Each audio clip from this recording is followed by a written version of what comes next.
I hushed Michael as my home number flashed on my mobile screen, barely dressed. Flopping onto the hotel bed, Michael shot me a resentful look. "Dave, honey, I was just about to dial you," I lied. "I crawled into bed and just wanted to hear your voice before drifting off. It's surprisingly easy to pretend." My affair with my boss, Michael, had been going on for 3 months. This was only our 4th secret meeting, the first one outside a dingy motel room. During a work conference in another state, we went out for a fancy dinner before heading back to our hotel. I was wearing black suspenders and stockings, while he sported ridiculous ladybug print boxers. The message I sent to Dave felt empty. Heading to bed early, give the kids goodnight kisses, hoping for some peace tonight. It hurt to talk to Dave while being with Michael. Honestly, my husband deserved better. Today, I promised myself to end things, but guilt weighed on me, dampening any enjoyment. I didn't actively seek out an affair, but the intense satisfaction of that first encounter with Michael kept drawing me back. The thought of losing my marriage terrified me, yet I couldn't resist the temptation, even though I promised myself I wouldn't repeat it. And here I was, giving in once again. Lost in a haze of wine, Michael's charm, and memories of Dave's love, I struggled to focus on Dave's questions. Desperate to cover up, I quickly diverted. "Dave, let's forget about the boring conference stuff. Instead, let's talk about what I have planned for you when I get back on Friday." Dave's response hit me like a ton of bricks, making me drop the phone and recoil in pain as agony shot through me. I screamed, accidentally scratching Michael's face with my suspender belt's hook. Holding my throbbing crotch, I reached for the phone, but it was too late. The call had ended. In a panic, I tried redialing, but couldn't reconnect. Michael, confused, asked, "What did that jerk say?" After composing himself, he questioned, "Are you still craving him, baby? Did Michael leave you unsatisfied?" I wanted to scream. Dave knew. He knew about us. "I need to go home," I declared, ignoring the pain. I hurriedly dressed, grabbed my suitcase, and headed for the door. "Cindy, do you think your husband knows who my wife is?" Michael asked eagerly, not sparing a glance for the self-centered guy. Ignoring his desperate question, I dashed to the lobby, where the night porter handed me a pen. From there, I sat at Brisbane Airport from 11 p.m. to 5 a.m., calling home repeatedly, but only getting busy signals. Dave's cell phone was no better, straight to voicemail. Departing from Melbourne Airport at 7:30 a.m., I took a $150 taxi to our country house. Anticipating it to be empty with the kids at school and Dave at work, I was met with more than emptiness when I opened the door. It looked deserted, giving off an eerie vibe, but a quick glance confirmed my fear. Much of Dave's and the girls' belongings were missing. Despair washed over me as I faced the consequences of my foolish actions. Brewing a strong coffee in an attempt to lift my spirits, I confronted the reality of my situation.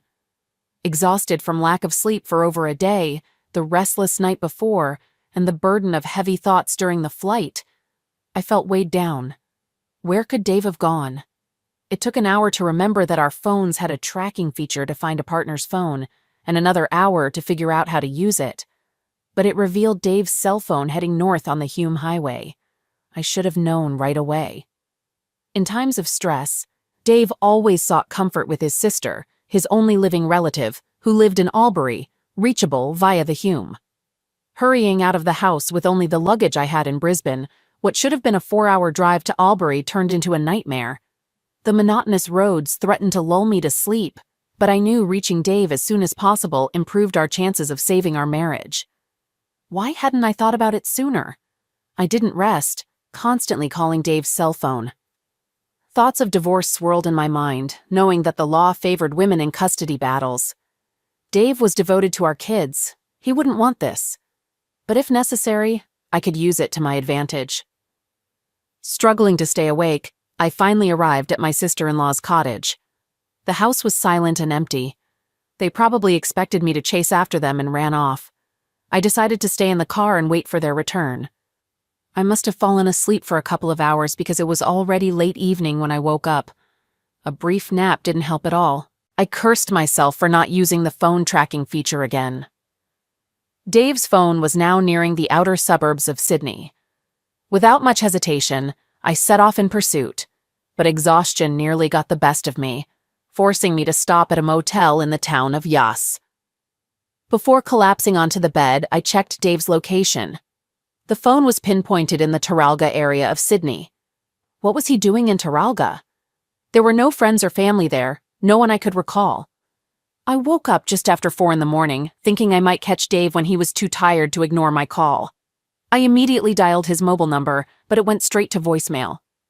"Dave, what's going on?" I clenched my teeth in frustration and headed north once more. By 8 o'clock, I found myself on the outskirts of Sydney and decided to be strategic. I pulled over to check my husband's location. Phew, he was still in Taralga. I plugged Taralga into my sat-nav and hit the road.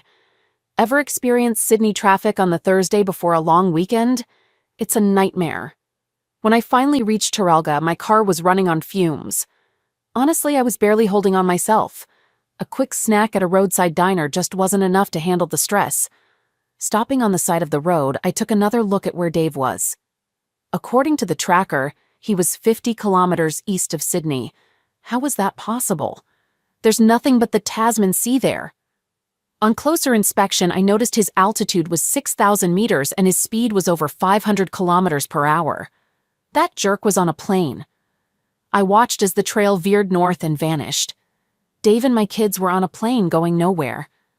Dave, my dear husband, I made the decision to move forward, but I felt lost, unsure of what steps to take next. When I spotted the hotel signs at the airport, I slowed down. Booking a room, even just for one night, took a toll on my credit card funds. Yet, in the relative calm of my room, I scolded myself for not checking at home if the children's passports were in the safe. I stared at my phone, feeling a surge of excitement when sometime later, the locator suddenly indicated that Dave was 10,000 meters above Port Moresby in Papua New Guinea. Surely, Dave wouldn't take the kids to such a risky place. However, it made me wonder, how long has Dave been planning this? Does he know the divorce laws as well as I do? Could he try to run away with the kids to a place where I can't find them? Surely not. He's not that foolish. He knows I'll track him down no matter where he hides, even if it's at the ends of the earth. I must have dozed off for a while because when I woke up, I found that Dave was in Bangkok.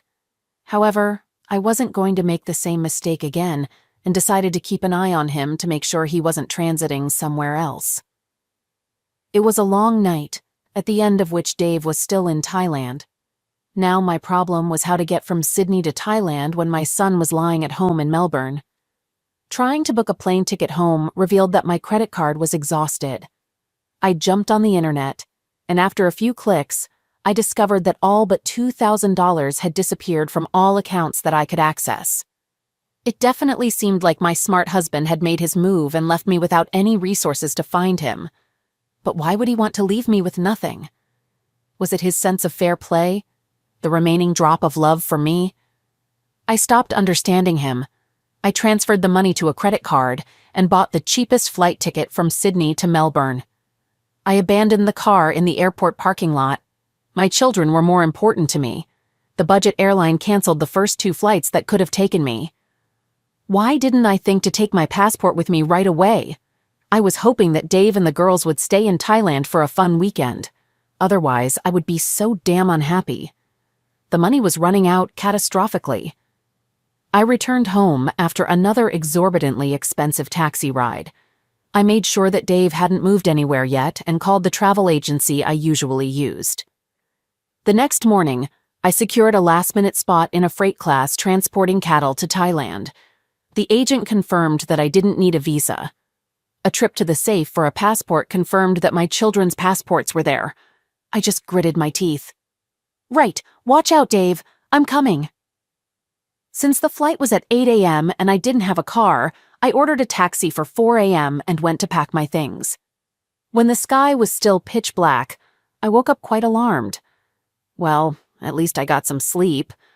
Stress grew unstressed when I went to get my little travel suitcase and the handle broke off. The taxi driver fumed while I quickly stuffed all my gear into the only other suitcase of the same size that I had. At the morning flights, it seemed as if it was for evil or popular. I barely made my way through a long queue at check-in and customs to get to the waiting room. Just in time, after getting into the cattle truck, I checked. Dave was still in Bangkok until the flight attendant growled at me to turn off the phone. As soon as we took off, I used the plane's internet to enable international roaming on my phone. The hours dragged on. I got off the aero bridge and walked along the row of windows outside, trying not to think about how dangerously small my funds were, but calmly confident that I can, if not persuade, then intimidate. And patiently, I turned on the phone's fine tracking function, and it immediately beeped. Dave was only 346 meters away from me, directly to the east. Running to the nearest window, I found myself looking in exactly the right direction. My blood froze in my veins when I looked at the indicated course. There was only one building in the right place, and at about the right distance. There was a huge logo of an international courier company on it when my brain made connections. Now Dave's plan was obvious. He sent his switched-on phone with a power bank through a courier service to where his wayward but stupid wife would follow. Suddenly, Dave's goal of leaving me a small amount of money made sense. He wanted me to be able to go that far, but two things struck me. Firstly, that Dave knew me well enough to know that I would immediately give chase. And secondly, Dave really wasn't in the mood to forgive, but it's some kind of stupid revenge to throw me on the other side of the world. What's the point? He doesn't think I'll get lost and end up on a desert island having no other way out. I continued my way to the customs office. Now, I'm going to buy a return flight ticket to get out of here and sit at the airport until it's time to go home. What other choice did I have? No. I didn't have the money to stay anywhere, and I might have to walk home from Melbourne Airport, that dawned on me. I called Michael. He answered after a few weary seconds. I was ashamed to ask him, but there was no way. "Mike, could you transfer some money to my card for me?" "No," he said shortly and hung up.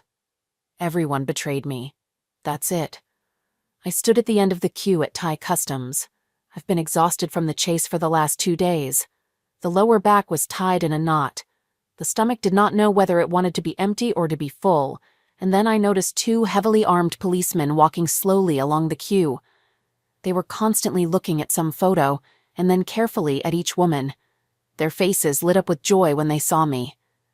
Dave Brown tiptoed out of the bedroom, where his 2 charming daughters had finally fallen asleep, sat down in a comfortable old armchair, and poured himself some whiskey. He wasn't used to being alone, and couldn't decide whether to watch an old movie or read a book. It was a relaxing couple of days at a local resort with his work partner Bill, with Bill's wife Nancy, and with their son. This boy was about the same age as he did. The only concern these days was to keep an eye on the 2 girls enjoying the pools, water park, ice cream, and other amenities. Arriving home at 2 in the morning when Bill was carrying the sleeping girls to their bedrooms took its toll, and he doubted that he would last long reading or watching a movie. His thoughts were interrupted by the ringing of his home phone. "Ma? Dave Brown here," Dave muttered. "Hello, my name is Jack Bloodstone. I'm from the Australian consulate in Bangkok. I'm calling about your wife, Cindy Brown." Jack introduced himself. Dave interrupted him before Jack could explain the reason for his call, saying, "You see, Cindy Brown is still officially my wife, but we broke up, Mr. Bloodstone. If she has any problems, I don't feel obligated to help her with anything." "Are you aware, Mr. Brown, of your ex-wife's money problems?" Jack asked. "Yes, it would be correct to say that she had money problems after leaving for another man," Dave acknowledged. "Wait, are you calling from Bangkok?" Dave questioned. Well, it's a sad story. Do you think she is so desperate for money to act as a courier? That is, to transport half a kilo of substances? I don't know, my ex-wife? She is somewhat unpredictable. Everything can be. Perhaps she knows people who could give her half a kilo of marijuana. I recently found out that she was hanging out with all sorts of dubious types with a dark past. So you said Thailand? Dave pondered aloud. Yes, Mr. Brown, of course. If she is found guilty, she will face 15 years in a Thai prison, which I can assure you is not at all like an Australian one, 15 years. Jack explained. Oh my God, that's very bad, isn't it? My God, she's completely… There The Australian government will provide her with a lawyer if she cannot pay for it herself. Yes, I suppose she will have to rely on a legal advisor provided by the government, or if you want, I can give you some phone numbers of her family, so I'll clarify. Aren't you going to help your wife? Dave responded, concerned. No, I'm not going to. It's a pity, of course, for a woman. But, as I said, we broke up. I have a request. Please keep me informed. It will be necessary to say something to our daughter as you wish, Mr. Brown. I'll write you an email. Could you please provide the phone numbers of her family as you suggested earlier? Jack requested. Dave dictated the phone numbers of Cindy's parents and her sister, adding, I'll be waiting for your call. My cell phone number. I'll be in touch, Mr. Brown. Good. Goodbye, Jack concluded. Dave hung up the phone and leaned back in his chair. Something pricked his leg. He reached out and took 3 screws out of his pocket. Such nickel-plated screws were usually used to attach handles to a suitcase. He put them on the table next to the chair and smiled. Oh, the agony of choice, Dave thought. Send photos to Michael's wife now, or postpone it until tomorrow. Tomorrow will be a day. There will be a fresh head and everything will be posted. As soon as Cindy is convicted, he will think about sending her some reading material. For example, her diaries, which he found. He first looked at them when Cindy was unpacking the things they had taken from her mother's house after the funeral. Cindy acted like she didn't want Dave to know they existed. She grabbed her notebooks and ran into the bedroom. When she returned, she irritably reprimanded him about how it was not good to read other people's notes. This behavior caused alarm. If she had been calm, he wouldn't have thought of them. He had to admit that she hid them well. It took him 2 weeks of searching to get, reading her barely disguised hints about the first 3 novels. Dave knew that she would get lost again, and he would be able to get absolute proof, not only for himself, but also for his daughters. He knew that in the coming years he would need both, so that his daughters would understand and forgive him for what he was going to do. It's funny how trust can make you blind, because as soon as he started looking for signs of her infidelity, he found them almost immediately. The rest, as they say, is a matter of technique, taking a glass. He set the alcohol and a couple of tears rolled down his cheeks. Dave, in spite of everything, he had difficulty coming up with a plan for his revenge. The difficulty was not in the organizational details, it was just that simple. He knew Sydney as well as he knew himself, and could predict her actions in a given situation with 100% probability. The difficulty lay in his shower condition. He couldn't physically do that to her, and he constantly had to remind himself, what awaits him in the case of an ordinary divorce? Loss of home, money, comfort, and most importantly, the loss of his girls. And what good can children get if their mother starts openly jumping from bed to bed, at the same time risking both their health and the well-being of their dog? What lesson will she teach them by her behavior? How will her changing fans treat the girls? These thoughts decided the fate of his wife. Dave raised his glass and held it up to the photograph of him and Cindy on their wedding day, which was displayed in a place of honor above the fireplace. 9, I'm sorry, dear, but you deserve it.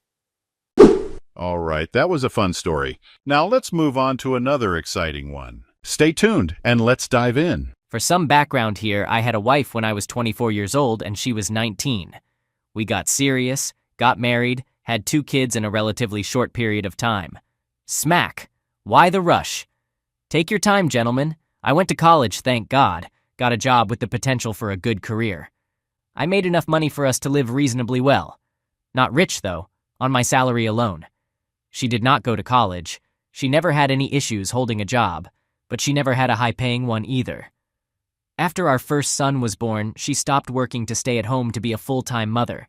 Then we had our daughter, and that meant that she was completely finished with work. We spent the next 15 years living a very normal life and were a relatively normal family. Okay, so you took care of everything. She was a stay-at-home mom, raised the kids, all that. I'm guessing you are definitely, at least when all this goes down here, you were no doubts. I'm not sure if you're going to get a new one. When we were sitting on the deck, watching the dog run around the backyard like a lunatic, the kids were both in school. She stood up, pulled her phone out, and started making a video of the dog. I stood right behind her, put my arms around her stomach, and lowered my chin to rest on her shoulder. So one of these tender moments, taking it all, the dog, the backyard, the life, and watch what happens. I went back and forth between watching the dog directly and looking at him through her phone. It was after about 10 seconds that she received a drop-down message notification. It wasn't from a number, so it was clearly someone in her contacts. But since my eyes focused on the text, I didn't see the sender. She pushed it up with her thumb extremely fast, while it was too fast for me to read it. I definitely caught a few words, particularly wild, and next time, well, most people, I'm sure would stop and see what the message is all about. If it was some random thing. So she's like, "Whoops, what timing, huh?" I asked who it was, and she said, "I don't know, bullcrap, boom." That was one that my instincts immediately went into high alert. And all our years together, she had never done or said anything that filled my stomach and made with such instant apprehension and dread. I momentarily became physically weak. I might exploit with many simultaneous thoughts, such as, how do you not know? I brushed off text from people in the exact same manner plenty of times. I couldn't possibly not know who it was sent by, even if I tried. You can't help but instantly recognize the sender in just a tiny fraction of a second. Number 2, there's no way that this inconsequential dog video takes priority over an incoming text of an unknown nature. She already had many short videos of that dog on her phone. While they were all nice, no individual video is so special or precious that it would really matter much if it was deleted. Number 3, I instantly recalled an incident from a couple of years prior. I didn't think much of it at the time. To keep it short, I'll just say that she acted a little out of character when I wanted to use her phone. My battery had just died, a couple of years or a couple of weeks before. Okay, between those thoughts and the words that I caught, I realized that I had to act right now. I put my hand on her phone and squeezed it with enough strength, making it clear that I was taking it from her. As soon as she protested, I took it by force. She attempted to resist at first, but immediately realized the futility of that. "You can't take my phone!" I took her phone inside, putting in all her passwords, and that's when the second gut punch hit me. As you probably guessed, the password had been changed. Of course it had, and meanwhile she's probably banging on the freaking door. "Let me in! Let me in!" To put that into context, neither of us had ever used anything but the same passwords before. In all the years we'd been together, whether it was our smartphones, laptops, or desktops, there was nothing insignificant. Then I asked her what her password was. The third gut punch. Rather than give it to me, she asked why. I'm sure that to many of you, changing your password and asking why may seem perfectly normal, but not to us. Given the nature of our relationship over the last 20 years, this is practically a definitive confession that something horrible had happened. And all the evidence was right there in her phone. All the secrets of the world can be found in someone's phone or browser history. I answered her with the, "Swack and inspect every single thing that you have on here." She had stuttered and stammered like she knew she needed to say something, but had no idea what. I cut her off until I point-blanked that I was keeping her phone and she wouldn't get it back until after I went through it. So, this guy, he's not messing around and good for him. And clearly she's shocked by this. This is not what she expected if she ever did caught. Clearly, she didn't plan on this. She then said, "Why are you doing this?" I answered with, "What's the password?" And she answered with something that neither of us had ever heard, or so I thought ever would hear. "None of your business." I'm making it my business, sugar muffin. At this point, I realized that the conversation was absolutely pointless. I grabbed my jacket and started heading out. She asked me where was I going, and I couldn't help but throw her words right back at her, and I said, "None of your business." I knew I had to get her phone unlocked. While I certainly am a competent guy, I am not a tech guy, and I didn't know where to begin. Can I do it myself? Do I go to Verizon? Do I go to Apple? Do I go to a third party? Will there be legal concerns? Then I immediately thought of an absolute diabolical idea. My wife is clearly terrified that I thought of me leaving by myself with her phone. So I'd rather come along with me. She asked, "Where are we going?" and I just said, "Just for a drive." She agreed, and I told her I didn't want to talk about anything, so the drive was quiet. Meanwhile, I'm kind of surprised she's not trying to tackle you in the front yard in front of the neighbors for her phone.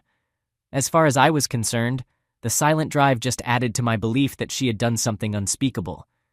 If you think about it, My behavior over the last 20 minutes was absolutely out of control.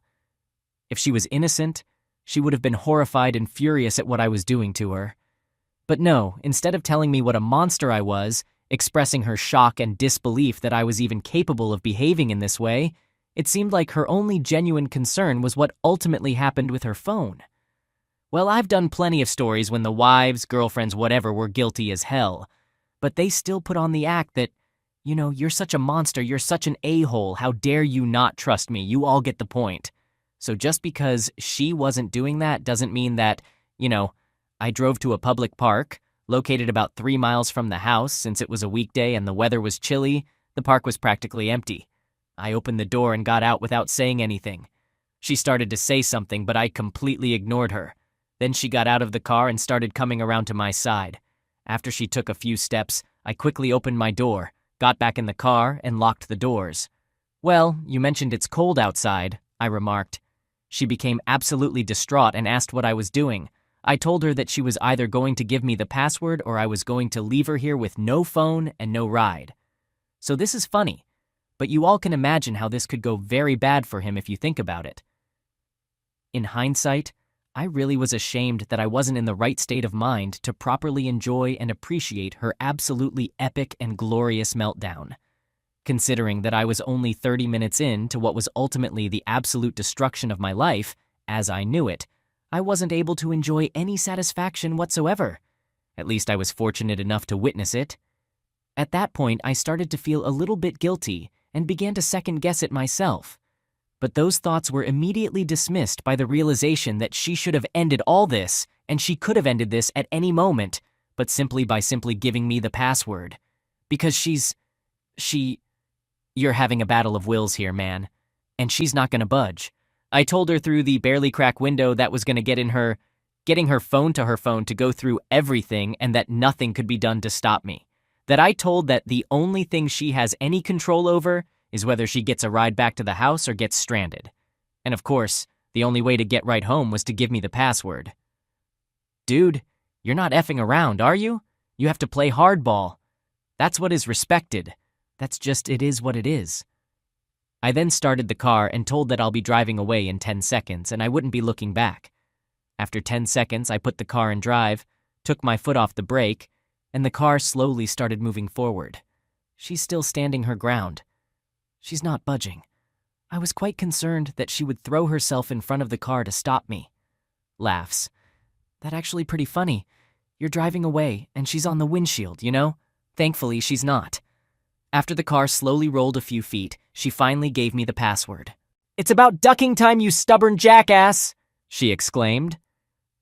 I stopped the car, put it in park, and I locked the phone. I told her that I wouldn't let her in until after I went through everything. Then I shut the window. If you try talking loud, so I just blasted the radio, she shut up, walked away, and sat on the park bench. I finally started digging through her phone. It turns out that she has been having you-know-what with a coworker. Upon confirming this, I became ill and had to stop looking at the phone. I took a moment to regain focus and then continued. It didn't take long for me to find a picture of them. He looked like he was only a few years older than our son. So that was a young guy at work. He is giving her some cougar action. Their wife is probably in her early 40s at this point, and he's only a few years older than your son, so he's like half her age, half your age, and probably her big giant ego boost to make her feel like she's not getting old and she's still attractive. Tension and validation, you get to the point. And you've got all the info right here. I wasn't interested in details like how long it had been going on and what kind of feelings she had for him. Instead, I needed to find the most damaging things that I could so that I could absolutely destroy and humiliate her to every single person that she knew. And guys, he's not joking. He's not exaggerating here. "I told you," scored Sturth. "I want you the private folder of photos that requires you to re-enter the password." I mainly found more pictures along with a short video that made me absolutely sick. These morons record everything. It never ceases to amaze me how they document their actions and conversations on their phones. You know damn well she's showing this to all her ducking girlfriends. They're all comparing notes. At this point, I realized I couldn't give her back the phone, and there was absolutely no way I was letting her back in the car. So I did exactly what I promised I wouldn't do. If she gave me her password, I drove off and left her stranded without her phone. I didn't even look back in the mirror. Again, this could have blown up in my face. Fortunately, it did not. Upon arriving home, I changed the password on her phone so that only I could access it. I knew I would be keeping her phone indefinitely. I sent the video, the pictures, and the screenshots of some of the texts to my phone, then to my email so I had multiple copies in case anything were to somehow disappear. My son came out while I was doing this, and I figured there was no point in waiting. I said, "Sit down, I gotta tell you something major." So, you're immediately controlling the narrative. You're not letting her get to the kids first or anybody else. That's the smart way to go. I told him point blank that I just discovered that his mom has been having, what with a young 20-something from her work. And then it's something that most people might think was outrageously inappropriate, and I don't disagree. Gee, can you guys all guess what he's about to do here? I figured it out the first time reading it, but I don't care either. I hella profound and should have a picture of the two of them together completely unclothed. Something no kid ever wants to see is mom butt unclothed, probably with her mouth in certain places that we don't want to think about our mothers doing. My son was an absolute shock. Yeah, no crap, Dad. It had no words. I told that none of this would have an effect in our relationship. I don't know about that, dude. Just showing again a picture of his mom getting ducked in many which ways to the sun, he may think a little differently of you for showing him that. Yeah, you gotta go out of his head. He's gonna have to be ducking hypnotized or something. He could get that crap out of his head.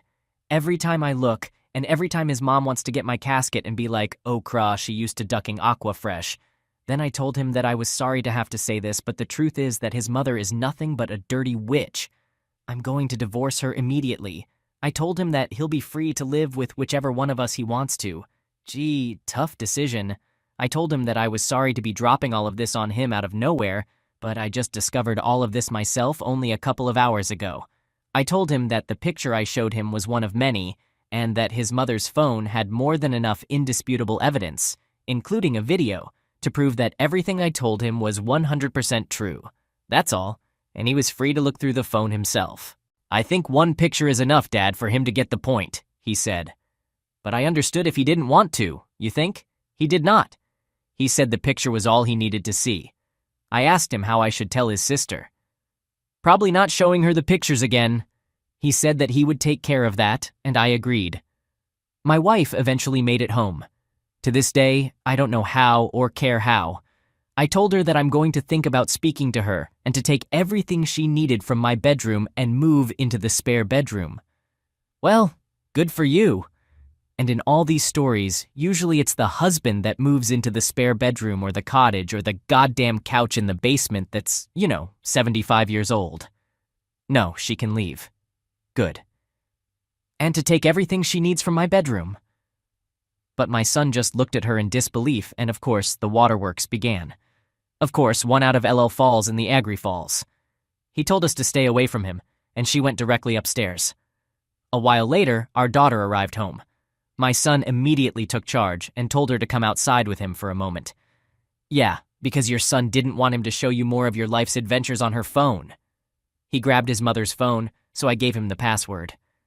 I couldn't hear anything my son said, but oh my God, I could hear my daughter. Okay, maybe he did show her.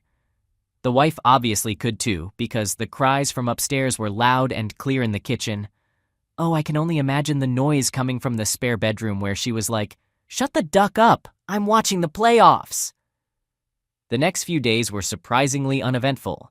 The wife stayed away from me, the kids ignored her, and she actually didn't spend all her time begging for forgiveness. At least not after her initial attempts were rejected. She just stayed in the guest room, only leaving to eat and use the bathroom. We had a landline in the house, and she was able to call her work and tell them that she needed time off. She used the landline just enough that her cell phone wasn't getting blown up by people trying to reach her. I think one reason she kept her cell and didn't bother me was that my behavior when I took her phone from her generally terrified her. In a way, she was coming to terms with the realization that I wasn't the person she thought I was, just like I was about her. In other words, she probably never in a million years thought that you would handle things the way you did in terms of when the thing popped up on the phone and you were suspicious she didn't expect that and also you going score of stir. By the way, we're not done with him scorching earth, guys. We're just getting started. The kids were handling surprisingly well other than completely ignoring her mom. My son, actor, relatively normal. My daughter was more upset. She referred to her mother as the witch. Upon hearing that, I slightly chuckled in a low-key way that made it clear she had my blessing to use that term. You know, it's likely that your son is more likely to forgive the mom, or at least move on, have a relationship with her than the daughter, because while I've done playing stories with the daughters, stick with the mothers, there's other stories where the daughters should truly have a great relationship with their fathers. When they find out what the mother's done to the father and the family, there ain't no forgiving the mother from the daughter. Oh, I know a lot of you guys have heard those stories. I'm very thankful that nothing will ever happen when the kids were younger. I put a key lock on my bedroom door so she had absolutely no access. I also taken off work. At first, I just stayed mostly in my room thinking about things and digging more into her phone. The digging didn't turn up anything new. After a couple of days, I was feeling sorry for myself. I was ready to finally start destroying her. We had a small friend group that consists of couples. I called my closest friend from the group and told him everything. I sent him 2 of the most humiliating pictures she had, along with screenshots of a few texts, until that nothing would make me happier than him sharing them with everyone. Remember, gentlemen, these pictures on her phone didn't appear by magic. She willingly archived her events with this young lad, and stored him on her phone. I know that from a legal standpoint that was not a good idea. But in that particular moment, I didn't give a crap at all. I was expecting your phone to start blowing up at some point, but no, it's like everyone just cut her off without even trying to reach out to her. To this day, I'm still friends with some of them. None of them talk to her. It's kind of interesting. Well, the ones that you don't talk to, I wonder if the wives knew what was going on or were up to no good themselves. Who knows? Next, I had to tell her parents. Oh, Jesus. I decided to tell her mother, and that her mother could handle telling her father as I had done with my friend. I sent her mother the 2 pictures and the same text. I told her that plenty more, including a graphic video, that I would happily send upon a request. She declined. I think her mother-in-law got the point with the 2 pictures. I always had a positive relationship with the in-laws, so it was unfortunate I had to say what I had to say next. I learned that while I was allowing her to be the one to tell her husband out of respect, I would take matters into my own hands if she did not. I would not allow for him to be unaware of what was actually happening. I asked her not to give him the watered-down version of events. I also let her know that I would not tolerate him being told anything that would remotely suggest that he bore any blame. Yeah, if you weren't careful, believe me, your wife would have twisted the story a bit. You know, you're the reason she cheated. You know, he works too much. Sure, whatever. I also let her know that her grandkids already knew, and they saw their mother's phone. So it was inevitable that giving her husband an accurate version of events would ultimately backfire at some point, or inaccurate version of the events would backfire at some point in the future. She was actually appalled that I let the kids see the phone. Yeah, personally, I wouldn't have shown the son and the kids see the phone. Laughs. Yeah, personally, I wouldn't have shown the son and the kids the pictures. I would have made it clear. And I didn't believe you. If they didn't believe you, that's not true, Dad. I got proof. No, not my mother. Okay, son, here she is. There's your mom's mouth. Then only then would I do that. But I wouldn't willingly even, as pissed off as I would be. That's the only thing. I know we look at all as we rely on agreements and disagreements about that particular subject there. They deserve to know, but if they wanted to see the pictures, fine. I told her that understand I agree that it probably was but I also told that I have no regrets about doing it. I told that my top priority was to make sure that the kids knew the truth and were not giving any false versions of what happened. At the end of the call on good terms, sadly, I haven't communicated with either of them ever since. It is unfortunate because you said you had a good relationship with them, but at the end of the day, they'd be really pissed off and disappointed their daughter, but they're gonna choose her, of course, well, most of the time after that. I mean, put with a divorce lawyer, all right. To be honest, this is kind of where the story ends. I said that because nothing really crazy dramatic happened from that point on. The wife moved to their parents and still lives with them to this day. She didn't contest the divorce. She could have gotten alimony, but the kids told her that they would hate her guts forever if she came after my money after destroying our family. Her parents have quite a bit of money and she's their only child, so she's quite spoiled. She's financially well off. Sometimes I wish her parents had been stricter with her, but then again, maybe I'd be paying even more if they had.